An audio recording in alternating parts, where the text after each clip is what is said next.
இதோ, சூளையைப் போல எரிகிற நாள் வரும். அப்பொழுது அகங்காரிகள் யாவரும் அக்கிரமஞ்செய்கிற யாவரும் துரும்பாயிருப்பார்கள். வரப்போகிற அந்த நாள் அவர்களைச் சுட்டெரிக்கும். அது அவர்களுக்கு வேரையும் கொப்பையும் வைக்காமற் போகும் என்று சேனைகளின் கர்த்தர் சொல்லுகிறார்.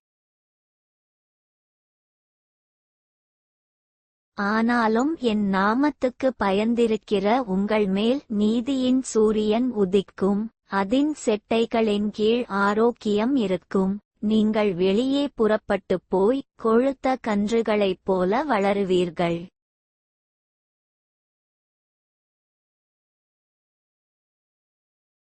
துன்மார்க்கரை மிதிப்பீர்கள். நான் இதைச் செய்யும் நாளிலே அவர்கள் உங்கள் உள்ளங்கால்களின் கீழ் சாம்பலாயிருப்பார்கள் என்று சேனைகளின் கர்த்தர் சொல்லுகிறார். ஓரேபிலே இஸ்ரவேலரெல்லாருக்காகவும் என் தாசனாகிய மோசேக்கு நான் கற்பித்த நியாயப்பிரமாணமாகிய கட்டளைகளையும் நியாயங்களையும் நினையுங்கள். இதோ, கர்த்தருடைய பெரிதும் பயங்கரமுமான நாள் வருகிறதற்கு முன்னே நான் உங்களிடத்திற்கு எலியா தீர்க்கதரிசியை அனுப்புகிறேன்.